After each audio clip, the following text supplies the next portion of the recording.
Mr. Commissioner, following the discussion just before the midday break, we canvassed with these witnesses the question of their availability in the event we can't finish today. I think that realistically is going to be the case.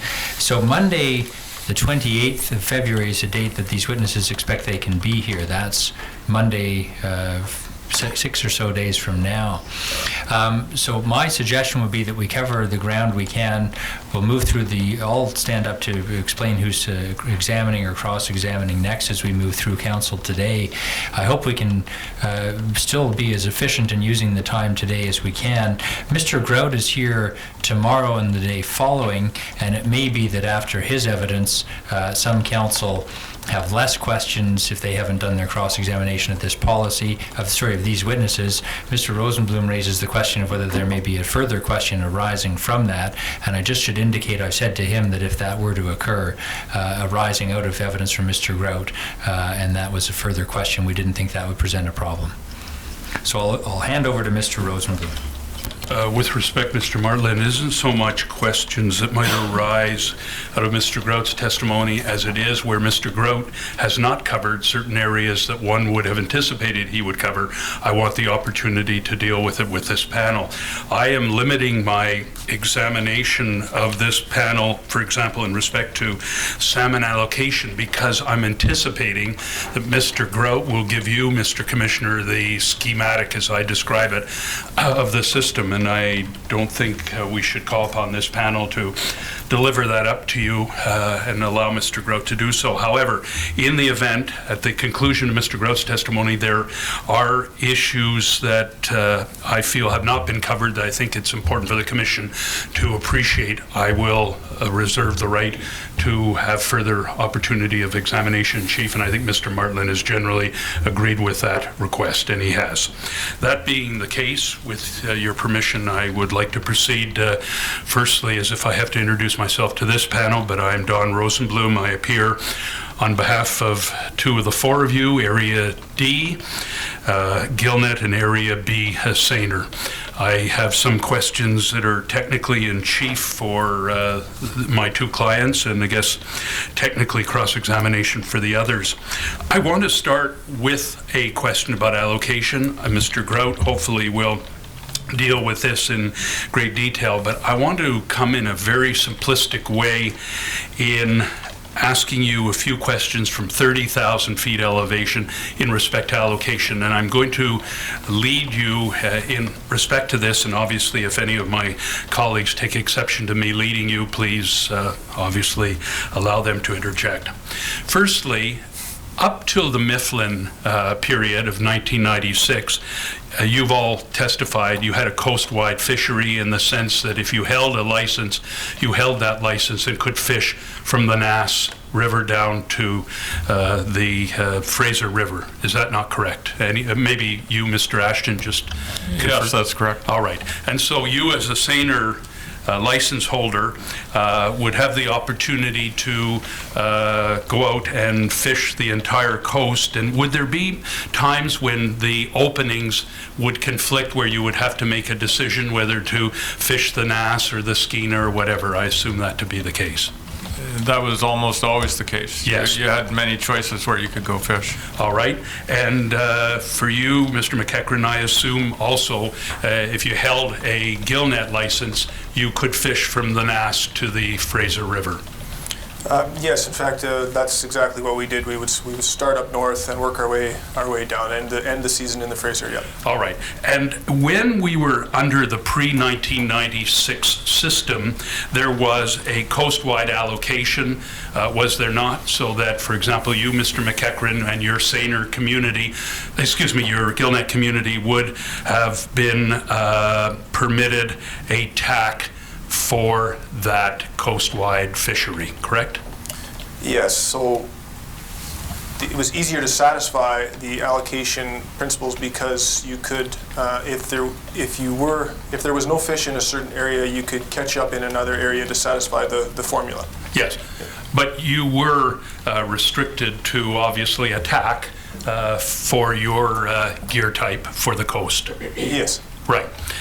Now, We then have the intervention of the Mifflin Plan, and as we have learned through the PVR and other documents, that what I will describe as balkanized the coast in the sense that it divvied up fishing into various zones. And for example, with you, Mr. Ashton, you as a seiner group fleet were divided into two areas, the north area and the south area. Is that correct? Yes, that's correct. And in the connection with you, Mr. McEachran, with the Gillnet fleet, I believe there are three areas, correct?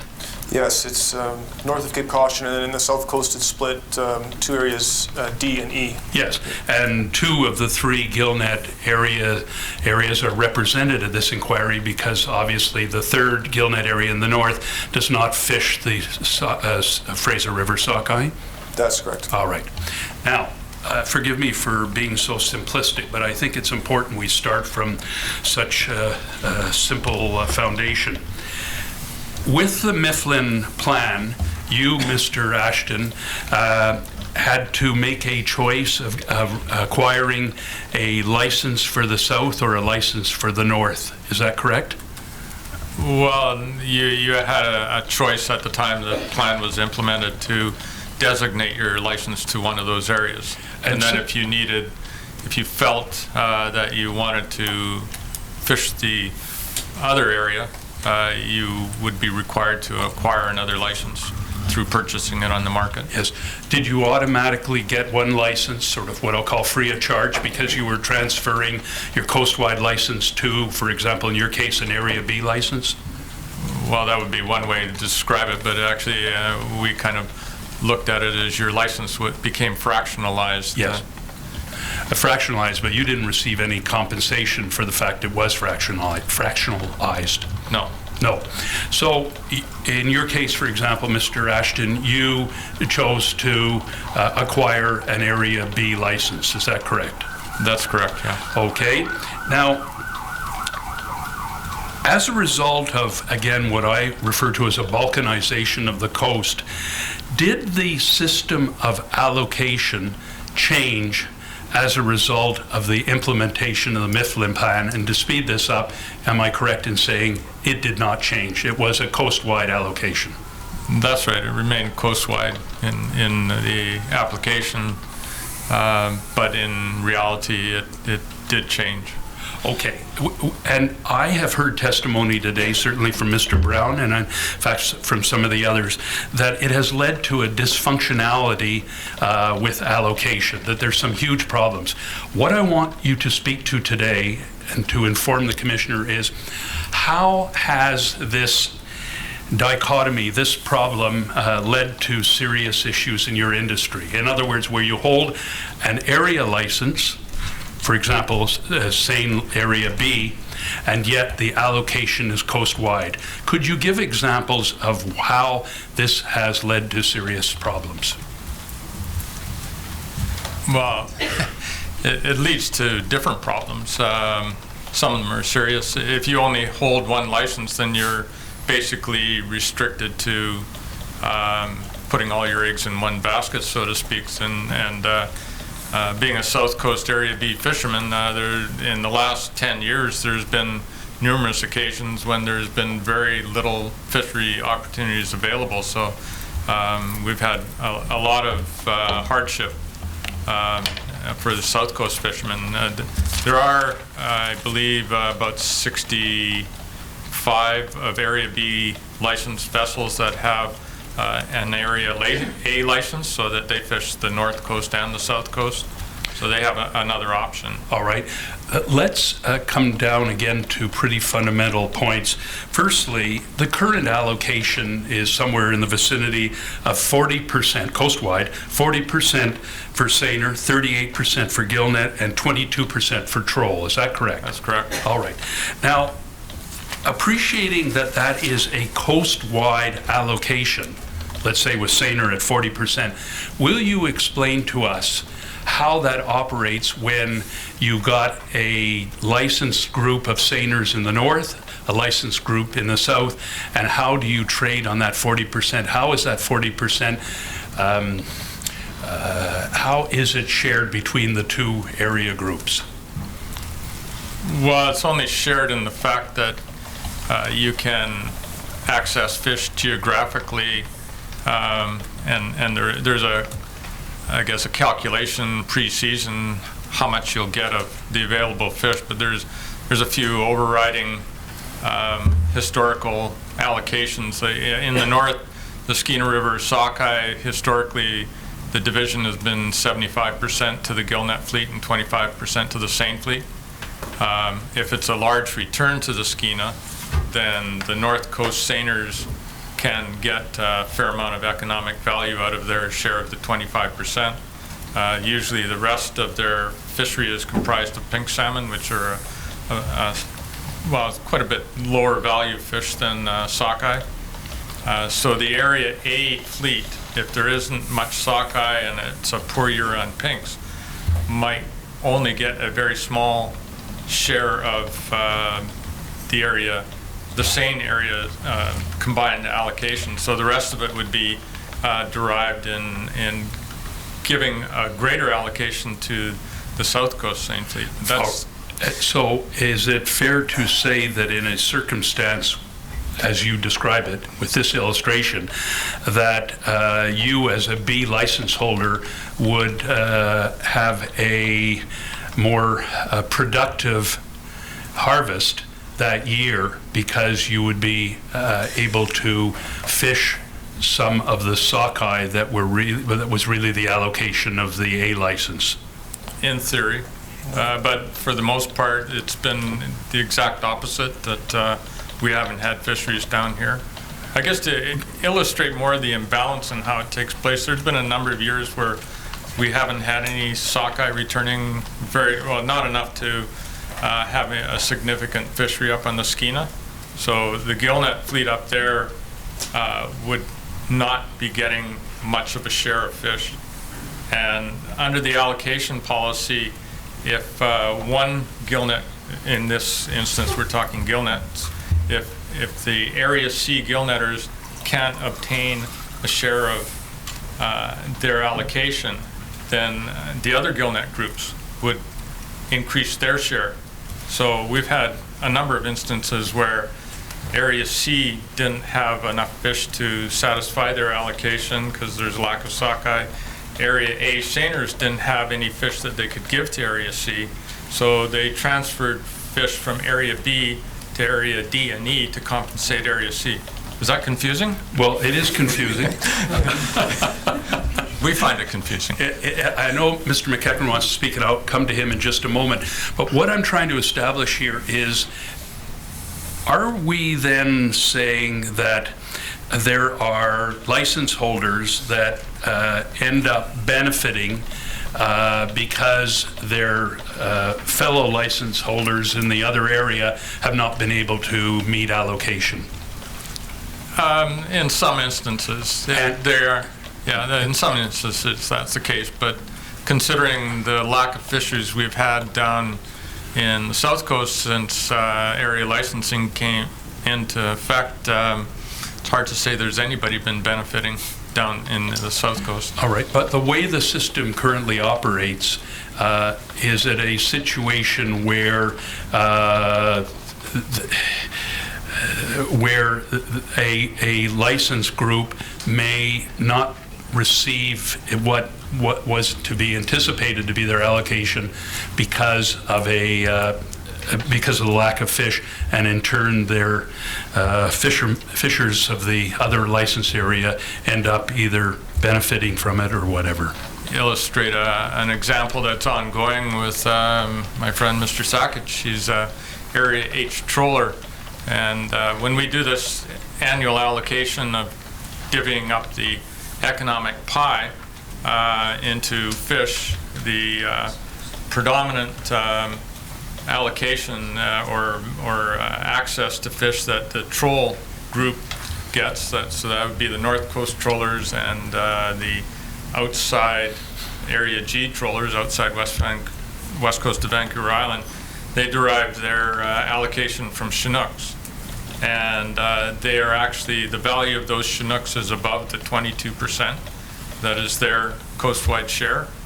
So when you take that calculation into effect, then Area H doesn't really have any allocation. They can't, because of their geographic restriction, they can't go out to the outside waters to access Chinook, and there isn't any Chinook on the inside waters for them to access. So every year, the net fleet, the Area B, D, and E, share a bit of their sockeye, pink, and chum allocation with Area H. All right. I mean, they get the fish, but it's not really part of their allocation in this formula. These are the kind of illustrations I want to bring before the commission. Mr. McEachran, you did want to respond at one point. I was going to speak to the Area H issue, the fact that it's very demoralizing to be part of a process where the Area H troll fleet doesn't actually have a right to fish on a number of years. And so what happens is you move around the net fleet and ask for donations of sockeye and pink so they can maintain a fishery, because none of the fishermen want to put Area H out of the water just to satisfy the allocation policy. Okay? But I think it's easier to understand the problem we got into if you look at how it would have happened prior to the Mifflin Plan, where you had fish in common that could be traded that we no longer have, right? When there was an imbalance in the allocation during traditional fisheries that would result in a gillnet or seine imbalance in the north, you could always satisfy that by transferring Fraser fish around in the south. But now we no longer have that ability. So what happens is when one group suffers a hardship, you can't actually compensate that group specifically. You compensate their cousin group in the opposite geographical area, which doesn't help them in the slightest. There's an unfairness to that. Yes. Yes. And appreciating that there is this unfairness, would you say that the Mifflin Plan was implemented without appreciating the problems that arise from it with allocation? I guess I'm very happy to say that I was, when the Mifflin Plan was being engineered, I was I wasn't part of the political process yet at the time. In fact, I didn't start fishing my own boat till I was 15, and didn't really get into politics till I was around 20, and the Mifflin Plan had already started by then. So my understanding from speaking to the various participants in the Mifflin Plan was that that was a chapter that never got finished. There was always, my impression was there was always an intention to deal with the coastwide allocation issue, but it never happened. And you don't see it in the foreseeable future? There's not a dialogue going on with DFO right now in respect to that problem? We try to deal with that issue at the score process, and it turns out the commercial fleet is quite split on that issue. The split runs fairly close down the same line as the ITQ split. I see. Mr. Brown, I think you did want to make a comment in response to my questions. Yes, thank you, Mr. Rosenblum and Mr. Commissioner. I appreciate where your line of questioning is going, Mr. Rosenblum, in terms of how area licensing has complicated the allocation issue, and I earlier alluded to that fact. But I think in order to, I would make one observation, is that while it has made it as difficult, as my colleagues have said, by far the bigger factor that has undermined the commercial catch, and which allows a basis of unity to still exist between all of us up here, rather than us getting into what will look like an in-house squabble, has been the dramatic way in which the overall harvest rates from the commercial catch have been reduced.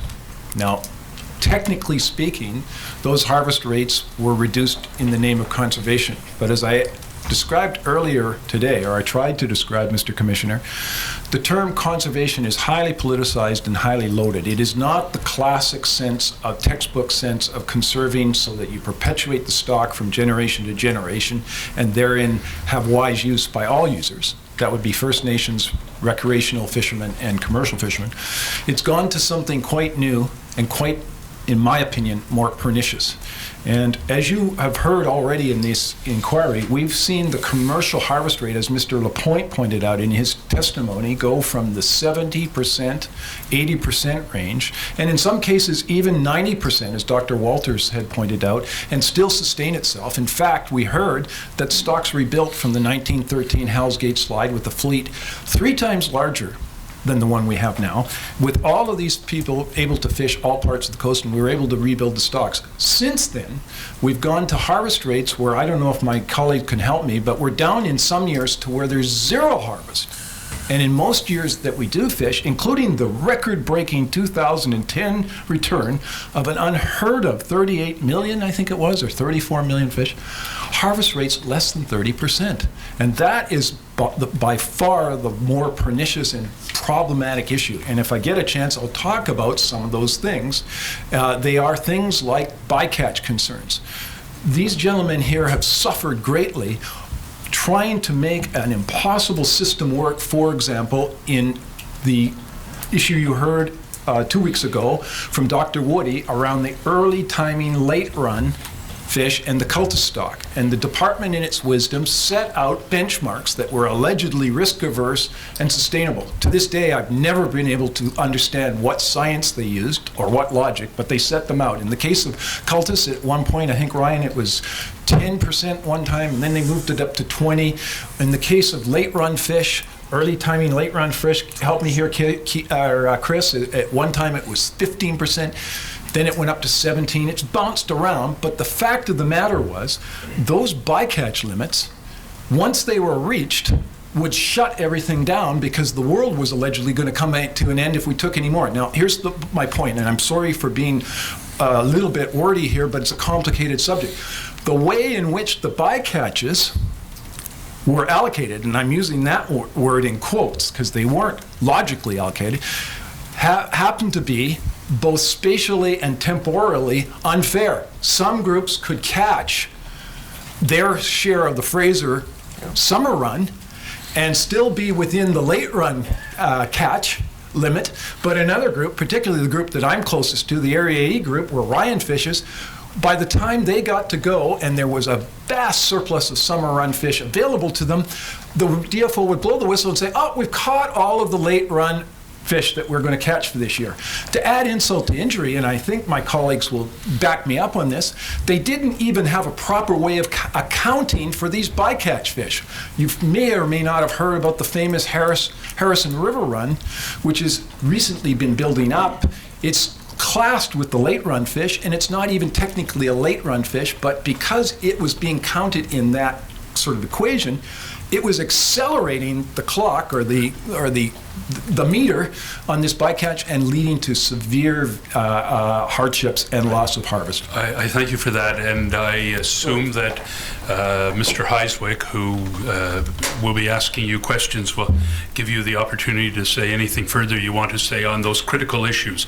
But speaking first of the Mifflin plan and the area fishing, I wanted to have explained to the Commission how this operated in terms of licensing and allocation. Mr. Martland, in his examination, and having spoken to salmon allocation, I don't want to ask anything more at this point. I want Mr. Grout to bring out the evidence, and then if I have anything further, I will ask you later. In terms of ITQs, Mr. McEachran, I wonder if you will give an example or illustration to the Commission how an ITQ would work, for example, where you hold, you have, and your family have boats that are Area E licensed boats. And can you give an example where an ITQ would operate where you would not operate all of your, let's say you own 3 licenses in Area E. Can you explain to the Commission how this would work so that maybe you wouldn't be using all 3 boats in the fishery because of the lack of abundance of fish? Sure. So what would be ideal for our group? Just, we have a group of fishermen fish together. There's 9 of us. And 6 are family members and 3 are just close friends. And we're quite young compared to the rest of the fleet, so we're looking for ways to continue this enterprise as a way of making a living. It's not a retirement project for us in the slightest. So what we would like to do, and in fact we propose this to different harvest committees, is we would like to have the flexibility to assign certain boats to fish in certain areas. And instead of sending all 9 vessels to Johnstone Straits, for instance, on a given season, we might only send 4 vessels to catch the share of the 9 vessels. And that would leave, the savings could be accrued by the fishermen, like because we may even send the same amount of people, but just less boats. It's not that we're trying to drive people out of the industry, but the reality is the commercial fishing vessels that we operate in Area D and Area E aren't being used to near their capacity. They've been designed, built, and modeled around the fishery where, like Dennis said, we harvested on average 66% of the runs. And so now that we're at a much lower harvest rate, the boats aren't getting near enough fish across the deck to support the expenses, with the exception of certain years. And as far as business planning goes, you can't hope on a return like last year very often. So what we would like to see is we would put less boats to certain areas, and we would keep other boats in reserve, and maybe only send those boats out on a large year. And on a really, really small tack, we might only send 1 boat and catch all 9 shares with that boat. And I can understand the social ramifications of that for some people, but in our group, everybody would stay gainfully employed. And fishermen operate in groups. It's not just my family that works in a group. And I think you would find in a lot of cases, if you allowed the fishermen the ability to double up, a lot of fishermen, especially those of a little bit advanced age, would gladly double up with a partner and go fishing on 1 boat and save that expense of the other boat. It costs about $10,000 a year to get a boat ready, licensed, insured, fueled, and fishing, whether you go fishing or not. And sometimes the reality is the only money to be made in our industry on poor years is to save that $10,000 on the boat that didn't go fishing. That's really what I'd like to see. Yes, so in a situation like that with ITQ, you'd end up with the same harvest, but with more profitability to your operations. Yes. Because you were fishing with less, Yes. fewer boats. Mr. Ashton, is there anything further to add, or basically Mr. McEachran covers that in terms of what would be the advantage? And in asking his questions, I appreciate that it's clearly on record in these proceedings that not everybody within your membership of B or D, I suppose, supports the ITQ. I just want to know whether there's anything more the Commission should know about how such a program would operate. Well, the dynamics of what Ryan just described are very similar in the Seine fleet. Probably you're looking at larger expenses that are incurred by operating larger vessels. We have more crew on our boats. I guess in reflecting in our current situation, putting 2010 aside, there really hasn't been enough fish available to be caught to keep a lot of boats operating. It's hard to find crew to operate, and our boats need more than, they need at least 4 people on them to operate safely. And I guess another aspect that's sort of coming home to roost in this, our Seine fleet, is the fact that seeing it operate under a quota system, we've been able to spread our harvest out over multiple days, and that provides a lot of sea time for people, which didn't used to be a factor, but there's recent provisions being put forward by Transport Canada and under a safe manning obligation regulation that crew members have to have a certain amount of certification to remain valid, to have a valid ticket to go on the wheel to steer the boat, which was always just a normal course of events. You train people while they're on the boat, instruct them how to do this. Now they have to take a 6 to 8 week course. It's quite expensive. But the most critical part is that you need a certain amount of sea time. And our fisheries were getting down to 1 or 2 days or 3 days per season, because we were, I think I explained earlier, they'd wait till there was several hundreds of thousands of fish available for the Area B fleet to harvest, and then they'd open it for a day, a 15-hour day. And if another allocation became available because the run was larger, then we might get another day the following week. Well, you can never get enough sea time in having 2 or 3 days fishing in a season, and under an extended fishing program that an ITQ system offers, you can get multiple days of sea time in. Hopefully we'll be able to make the regulations and the amount of fishing time we have fit together. It's a different problem than just fish. I mean, there's a lot of other things that come into factor here. And do I assume that the quota could be traded coast-wide? No. It would only be traded within, in your case, Area B? No, it could be traded. We did a demonstration ITQ fishery last year, and Area H, the troll fleet, did a similar demonstration fishery. So under the demonstration ITQ policy, you could trade it intrasectoral. So seine boats could obtain troll allocation, and troll allocation could be, or a seine allocation could be obtained by troll through lease or some sort of sharing arrangement. It's a business arrangement. But also you could trade Area B if you decided not to go out on a certain season. You could trade your quota to another Area B license holder, correct? Yes, correct, yeah. And you also could trade it with your Area A license holders if you wished? No. No. You would have to stick within Area B or South Coast if you were... It's just the South Coast. Understand. Thank you. Mr. Brown? I'm loath to try and jump in here, but I'm not sure where I could deal with this, and I have no idea what anybody else is going to ask me. I personally feel that this whole discussion about ITQs is relatively secondary. That's personal opinion, but since we're in it now, I have yet to be able to articulate and describe some of my generic problems, notwithstanding the very persuasive arguments that Ryan has made within his particular context. Is it appropriate for me to talk about this now, or where will I be able to talk about it? May I suggest to you, Mr. Brown, that Mr. Heiswick is examining, and I assume he will be very much... I don't know that. Mr. You've brought it up, Mr. Rosenblum, and with respect, yes. I don't mean to be combative, but you've opened up the topic.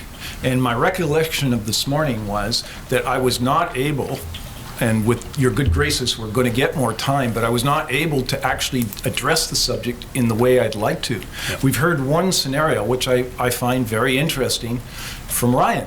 But it's Ryan's scenario. It's not universal to everybody, and there are other factors and other nuances that need to be brought out. Yes. May I respond to you, Mr. Brown, by making the following points? First of all, Mr. McEachran made very clear he was giving an example of where it would benefit him and him alone. And this is what provokes me too. And he has also made very clear there is a controversy within your industry whether it is a favorable direction or not. I'm not the one that brought this topic up. It has been a topic at this inquiry from day one. It's in the PPR, in the report. It is in the will says of the witnesses that are before you today at this panel. Yes. And so it has to be canvassed because it happens to be... May I canvass it now? Well, just let me consult for a moment with Mr. Heiswick. I want to make sure, Mr. Brown, you do have your say. But I'm assuming it's going to be done through Mr. Heiswick.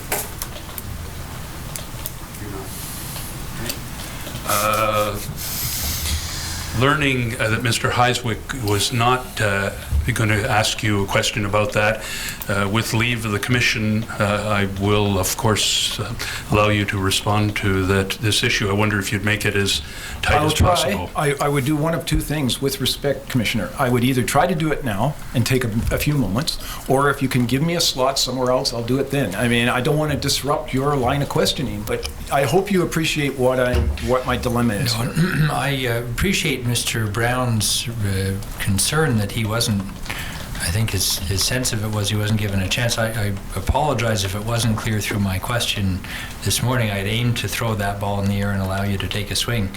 But you've made it clear that you haven't had the chance to do that. This is the opportunity.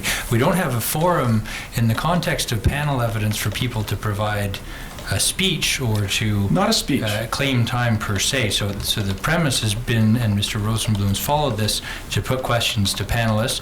You've expressed that you have something to add. I think it's appropriate that you have that chance now. I'll try not to make a speech.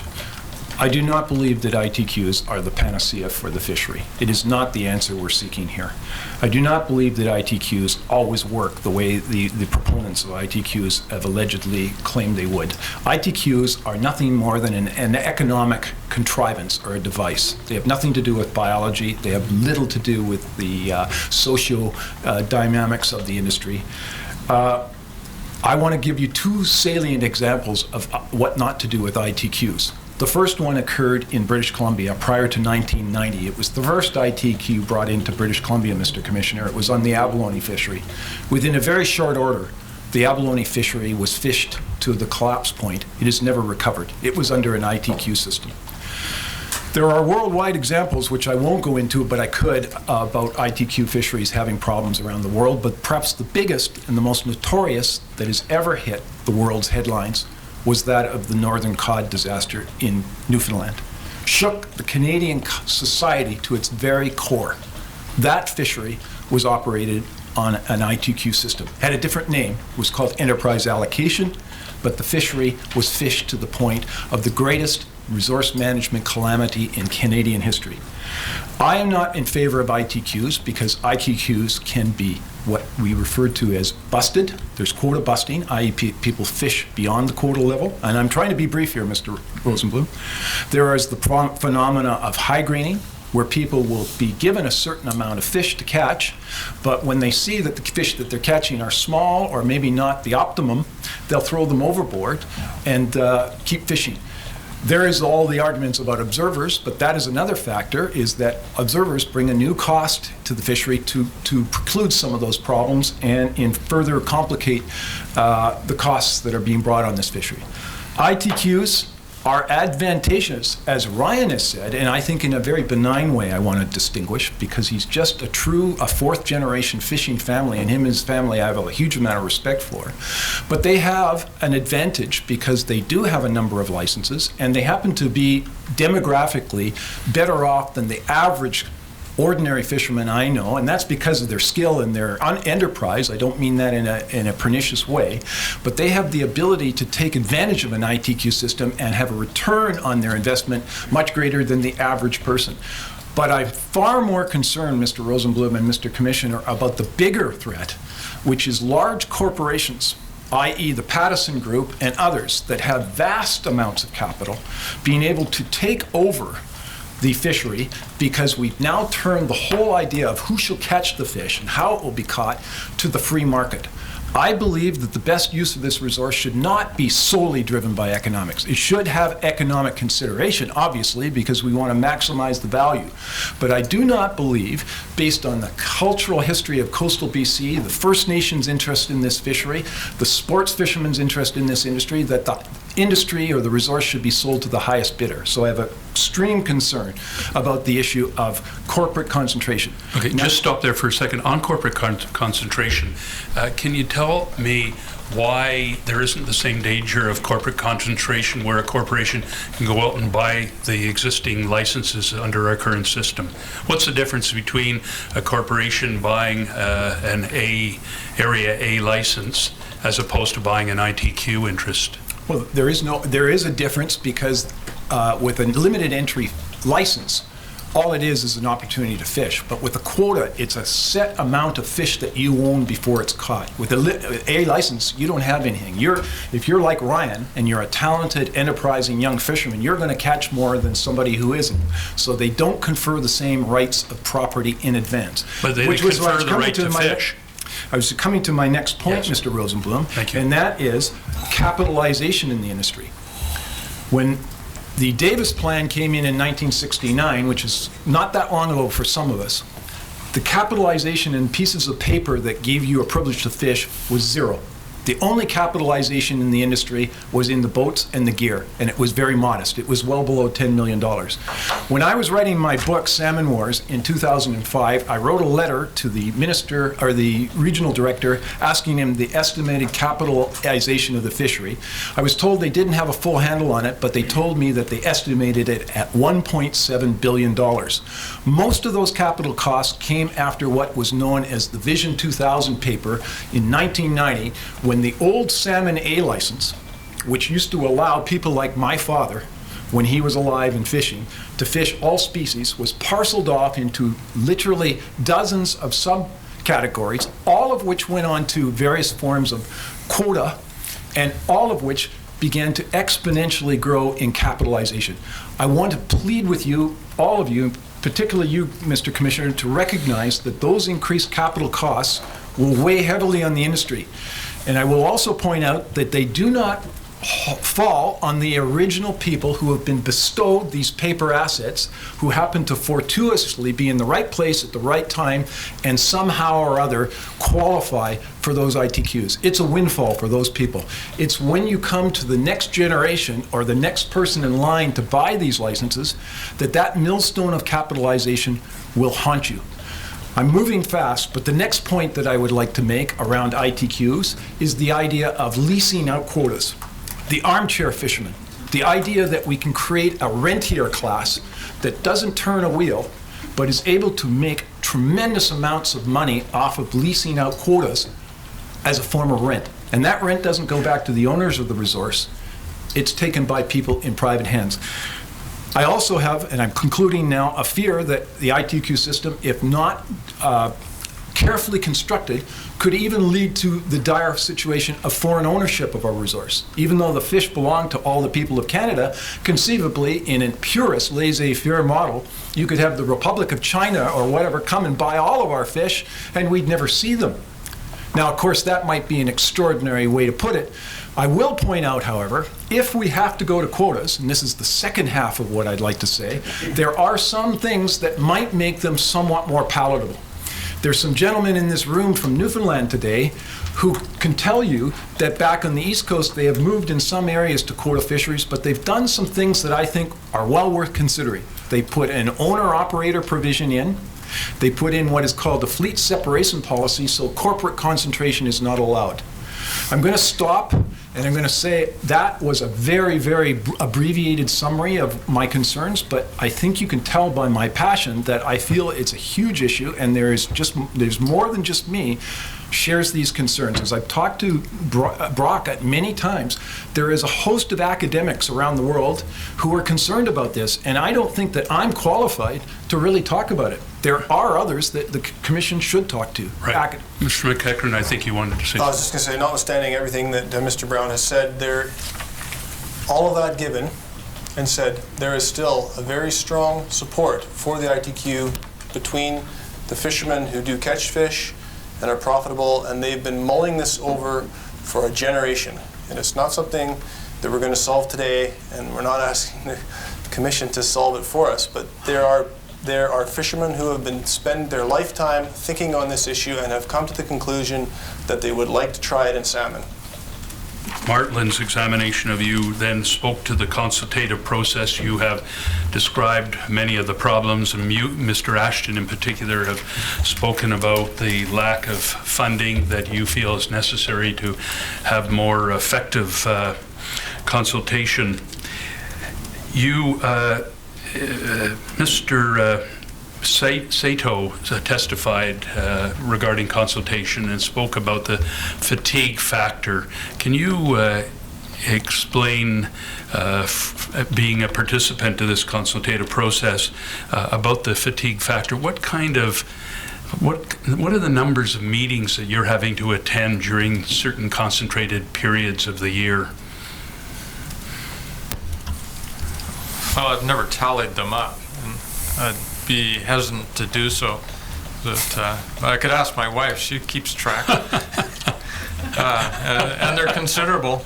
But being a member of the Fraser panel, it is considerably more during the summertime. But that's part of the panel process. But I think you're speaking more directly towards the CSAB and IHPC and other processes. We meet with a number of DFO personnel who are, I guess, managers and of areas that I think probably describe it as each gear group gets a manager assigned to them that would be in charge of their fishery in various areas. So we would meet with them as well on a number of occasions between now and when the season starts to do planning.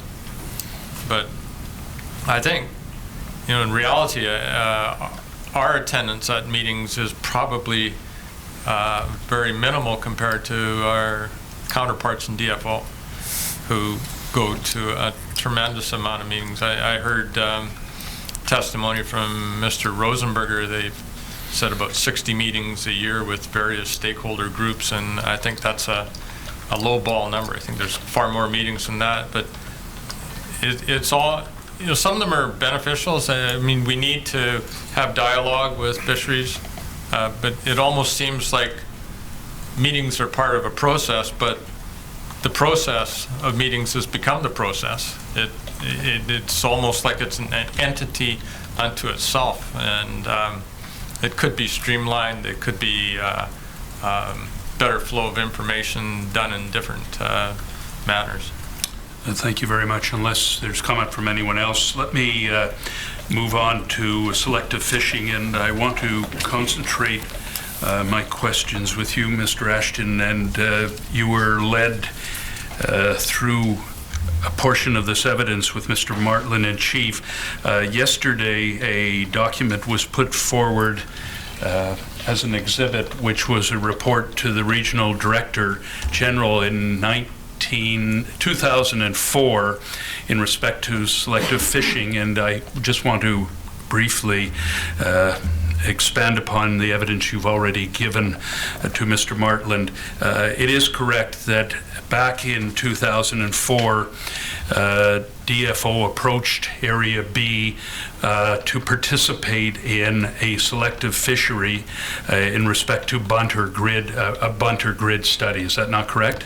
Yes, that's correct. And is it not further correct that in the exhibit that was filed yesterday, it embeds an email of yours to DFO wherein you inform DFO that Area B is not supportive of that particular project? Is that correct? That's correct. And is it not further correct, if I may lead you at this point, that last evening you went home and reviewed what I'll call your record of the emails in respect to that particular issue with the bunt grid study? Yes, that's correct. And is it not further correct that as a result of that, you have provided me with a series of emails and letters between you and DFO subsequent to the email embedded in the exhibit yesterday that further elaborates on the reasons why Area B was opposed to this particular project? Yes, that's correct. Yes, and Mr. Commissioner, to speed everything up, I provided this packet of documents to Mr. Martland this morning. I also provided it to Council. Mr. Timberg, on behalf of the Government of Canada, he is approving of this packet going into evidence, albeit without obviously the proper notice because it only came to our attention yesterday. Mr. Yes, Martland. and I saw Mr. Timberg. It looked like he might be getting up as well. I'll just place on record that the RDG memo that my friend refers to is Exhibit 440. We don't need to bring that up, but that's just so we're clear on the record what we're talking about. There is in the Commission's rules of procedure a requirement for a week's notice, and Mr. Rosenblum, of course, is dealing with a situation where the issue arose in the course of evidence yesterday, and then he provided those documents to us this morning. I understand they've been copied. Some participants may not have received or looked at them, and I see a few raising concerns about it. My suggestion would simply be that rather than marking those as an exhibit now, let's have those circulated. I understand there may be a copy that Mr. Lunn has prepared, and perhaps by the time Mr. Rosenblum is concluded, they can become an exhibit. Thank you. Or alternatively, even greater courtesy to my learned friends, is since this panel is returning, I would maybe suggest, Mr. Martland, I put it in for identification now so that at least there, and then after council has reviewed it, it can go in as evidence, assuming... I think it's 6 of one and a half dozen of the other. You're happy to do it now, in which case the document's being circulated now, and and hopefully by the end of the day it gets filed. And without taking up a lot of the commission time, Mr. Ashton, I gather these documents speak for themselves and set out Area B's concerns in a substantive way in terms of this particular study. Is that correct? Yes, that's correct. I think at the time, and I felt yesterday when it was submitted as a document, that it leaves the impression that we weren't amenable to selective fishing projects or being engaged in selective fishing practices, which was not the case. It outlines in the emails that went back and forth between myself and Mr. Curry that several of our directors at the time had been involved in a previous study. It was part of the same study. They found that they were engaged in some other activities and passed it along to Mr. Brycich, who took over the project, and it continued on and on for a number of years. And part of that project requirement was that it be reviewed, a science review, PSARC review, when they'd gathered enough information. And we met as we were asked to do and discuss it, and felt that enough information had been gathered to have a review done, and that what they had proposed to engage in 2004 wouldn't really add any significant information that would benefit the analysis of the project. So that was where we came from, and we met we were asked for a meeting subsequent to that first email, and we met with Mr. Curry, Dr. Hargraves, Paul Brycich, the proponent, his father, and Jim Thomas from J.O. Thomas and Associates, who's a biologist and a contractor who looks after various projects. And they represented and explained what their project was going to entail that year, and we listened to them, asked some questions. They asked questions of us, and we said we'd get back to them. I don't need too many details because your material that we're going to file as an exhibit speaks for itself. Is it fair to say that Area B generally is supportive of selective fishing initiatives? Yes, I think I said earlier this morning that some of our members were very proactive. They were out in front of the crowd thinking up some selective projects that would facilitate or enhance our ability to continue fishing. I've heard a lot about First Nation participation in fisheries generally. Is it fair to say, focusing both on Area D and Area B, that there is a significant First Nation component to your license area? Focusing first on you, Mr. Ashton, can you inform the Commission to what extent First Nation participation takes place with Area B fishing? Well, it's still significant. It was in absolute numbers. It used to be much larger, but currently now there are 27. There's, just put it in perspective, there's 169 Area B licenses. DFO owns quite a few of them now. Next to Patterson Group, DFO is the largest single license holder. Anyways, there's 142 active Area B licenses that would be attached to a boat that could go fishing today. Of those 142, there are 27 licenses, boats that are owned wholly by First Nations individuals. There's another 27 that are operated for whichever owner owns them. So that makes up 54 vessels out of the 142. So it's more than 33%, about 37%. So we're talking about First Nation license holders. We're talking about those that are operators, as First Nations people that are operators, operating for people that are non-native that own the license, correct? Yeah, there's a significant fleet in Campbell River. That is, a lot of the vessels and licensed vessels are owned by Canadian Fishing Company, and the majority of those are operated by First Nations. And then presumably there are also First Nation people that might work as deckhands on licenses held by non-native people?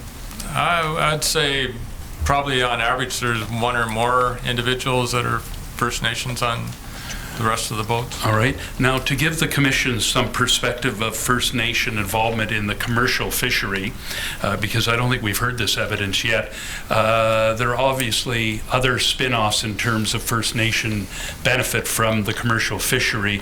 I assume in the producing, with the producers, the processors, I should say.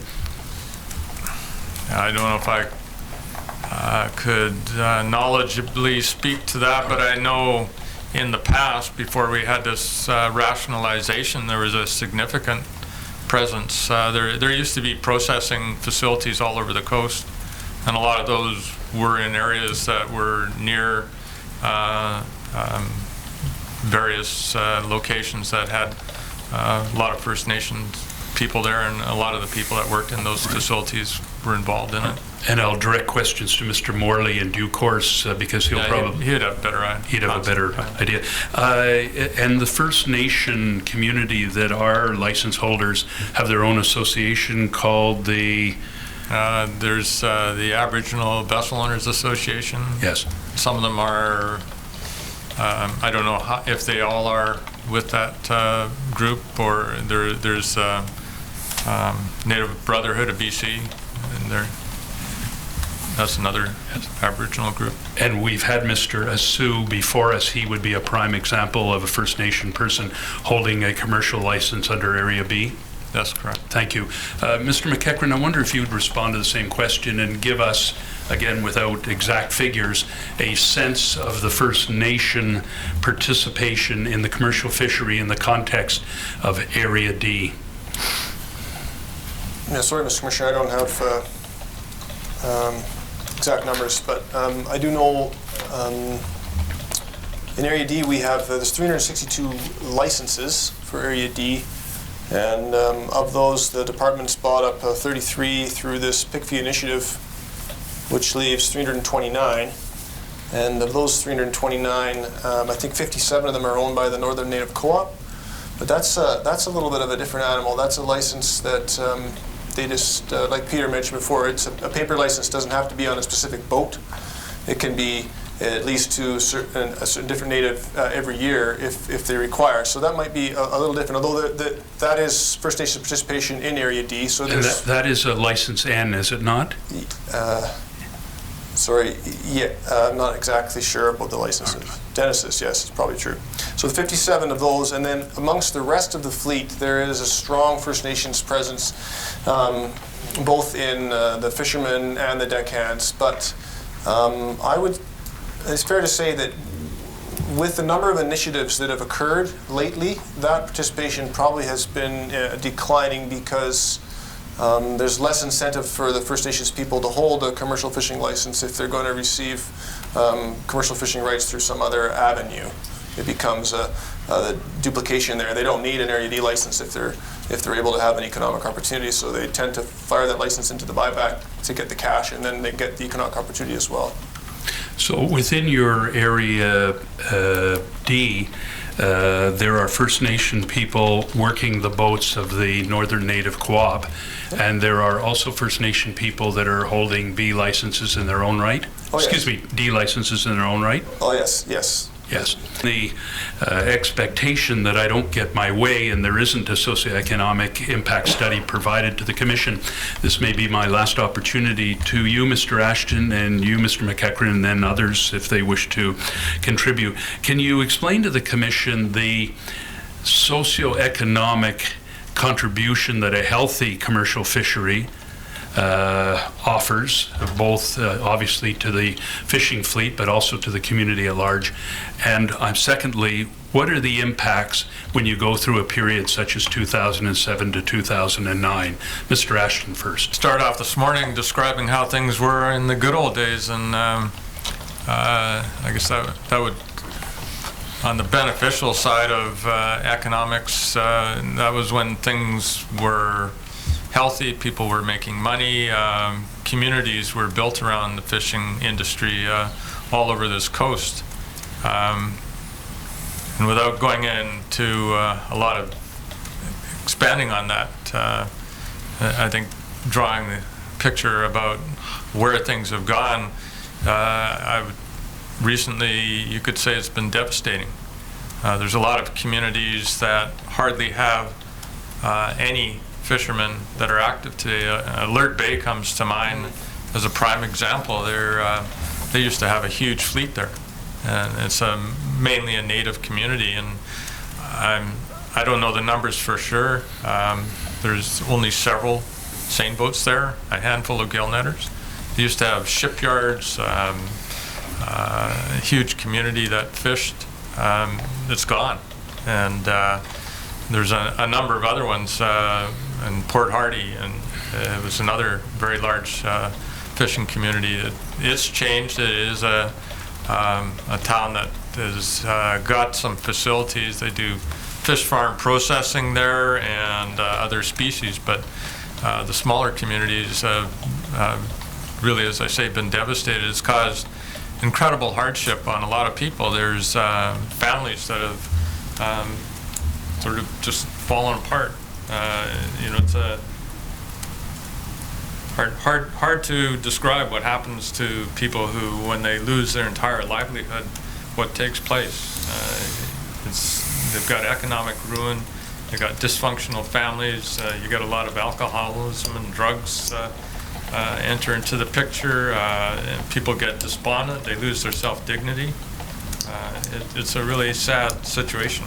And unfortunately, Mr. Brown has brought up a number of issues. I guess reflecting back on what Dr. Walters said about 20 to 25 million fish could have been harvested with, in his opinion, without compromising rebuilding strategies and endangering some of our weak stocks. And that amount of fish would have been probably enough to keep our industry afloat. And it's gone. It's just lost opportunity. People have bailed out. There's a mention of PICFI. It's a current government program. I think the Commission's heard about this. It's an initiative that came about $180 million, $170 million, I think, came from the government to mainly buy up capacity and transfer it back into First Nation communities that have really lost a lot of capability to be engaged in the fishing industry. And that's about the only buyer in town. So we've gone from having a healthy industry where you had economic opportunity, social fabric that's involved in it, and it attracted young people into the industry that would be deckhanding on seine or gill net or trawler.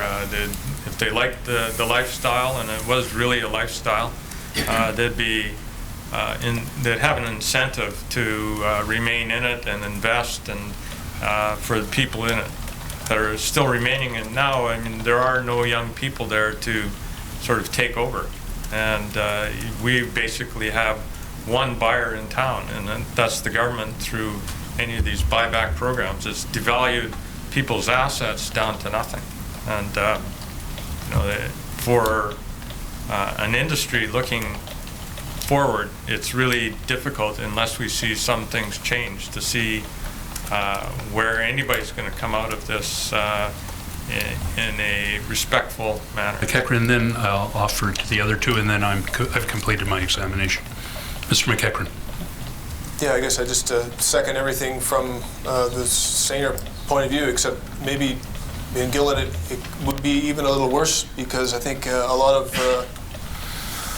there's a fair bit more company money in the seine fleet, and the Gillett fleet is largely private owned. I think, as far as I know, Canadian Fish only owns 2 licenses out of 1,000. So this is mostly families, And generally speaking, in Gillnet, there hasn't been a lot of new participation in the last generation. So Knew what? I didn't hear you.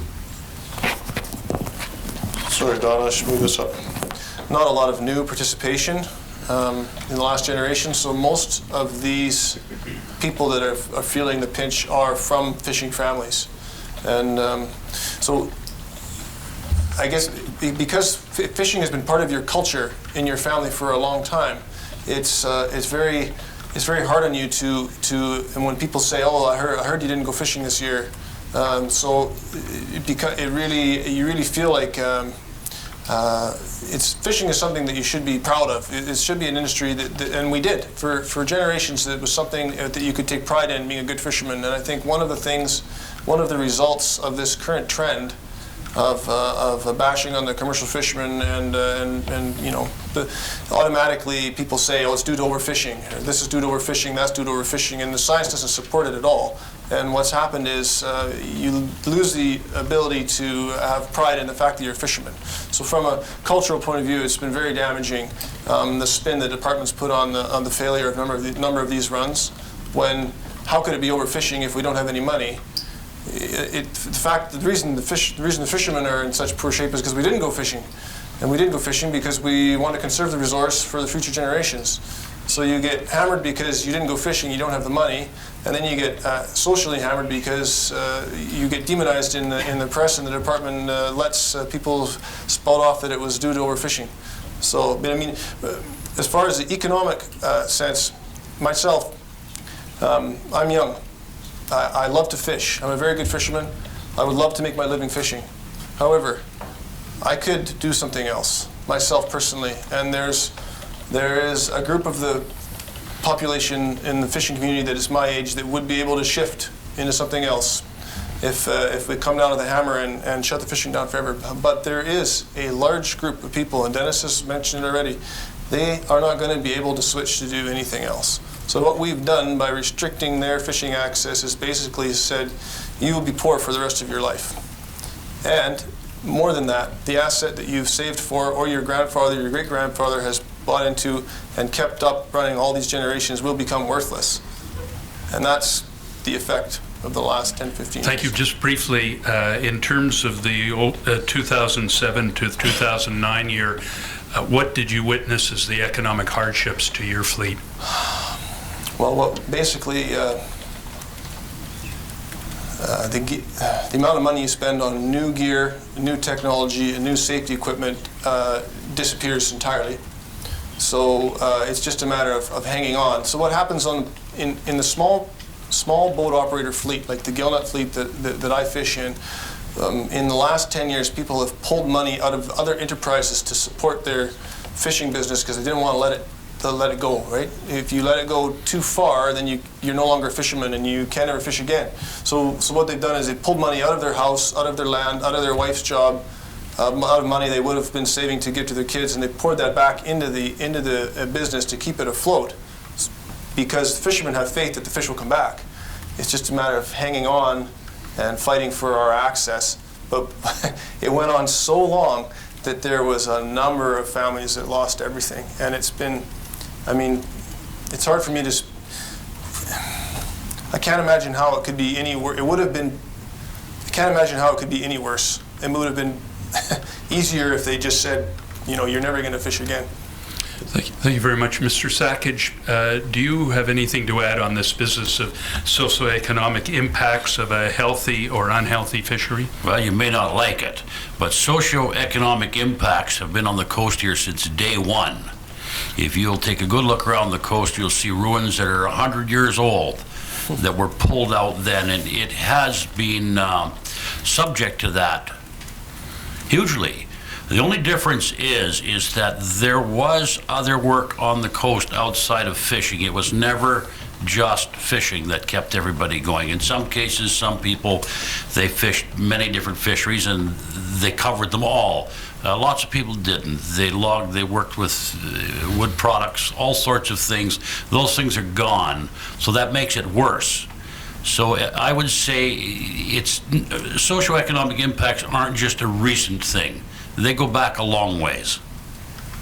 I I don't know if I could capitalize on a few years being the whole cause of a socioeconomic collapse, because it has collapsed over and over and over again.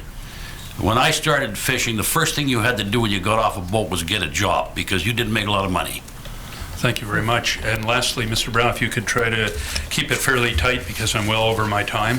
I'm sorry, I'll try to be brief, Mr. Rosenblum. Mr. Commissioner, I only have a couple of points to add. First of all, I'd like to compliment my colleagues, Mr. Ashton and McEachern, for being so eloquent on this topic. I would just add one small point to what Mr. Ashton was saying about the sociological impact in coastal communities when a license is either no longer fished or surrendered to a buyback. It's more than just the loss of the license in a town like Sointula, Alert Bay, Hartley Bay, Ahousaht, Prince Rupert, or any number of coastal communities. When that license leaves that small and fragile socioeconomic community, an important flow of capital and income from that village or that location goes. And what that does is it leads to further tertiary effects. The less people fishing, or as Mr. Sakic says, involved in other resource industries that have been under onslaught as well, like logging and mining, the less need for school teachers, the less need for small shopkeepers, the less need for doctors and the rest. And you start to see a rather alarming implosion in these tiny, fragile microeconomies. And I would tell you with the deepest amount of passion that the biggest impact has fallen on First Nations people. And that's really, truly, seriously bad. And when Mr. Duncan speaks next week, I'm sure he'll get into that. So that's one point. The second thing is, I would just say to you, Mr. Rosenblum, I will do anything to support you in your quest to keep alive this call for a socioeconomic impact analysis. I think, as Dr. Walters said 2 weeks ago, it is really, truly alarming that the DFO went down the path of this major paradigm shift, totally destabilizing an entire coastal fishery, allegedly because of conservation goals. As Dr. Walters described it, $1 billion experiment, and I want to underline that word experiment. That is a pernicious word in this context. And they did not bother to really, truly quantify the effects. And as Dr. Walters so eloquently put it, DFO staff people didn't lose a single penny. They didn't lose a paycheck. People sitting in NGOs, I'm sorry, I've got to get it off the chance. I've waited 20 years for this, Mr. Rosenblum. These people didn't pay a penny. The people who paid the price were the fish harvesters and the coastal communities of this coast. And I plead with you that we call for that analysis to be done. Thank you. I thank you very much, and that completes my examination in chief, other than reserving the right to ask further questions after Mr. Grout has testified, but hopefully I won't have to. Thank you. And Mr. Commissioner, I note the time, perhaps just because I don't want to forget it, that document should, I'd suggest, be made an exhibit proper. I don't take that there's any concerns raised. Seeing no one rising, I'd ask that become the next exhibit, please. For the record, Council, you say that document, but it's a bundle of documents, is it not? It is a number of documents. I don't know if my friends have a different suggestion, or whether Mr. Rosenblum's content to have it go in as one document, being materials from Mr. Ashton. Yes, I am content, and I've already informed Mr. Lund that I'm prepared to have it as one document. Microphone, please. Microphone. Yes, I am content to have it as one document. Thank you. Then my suggestion is we'll take the break, and when we come back, I think you or your learned friend should read into the record what the documents are that are being filed as part of that exhibit. Thank you. I will do so. Thank you. Hearing we'll now recess for 15 minutes.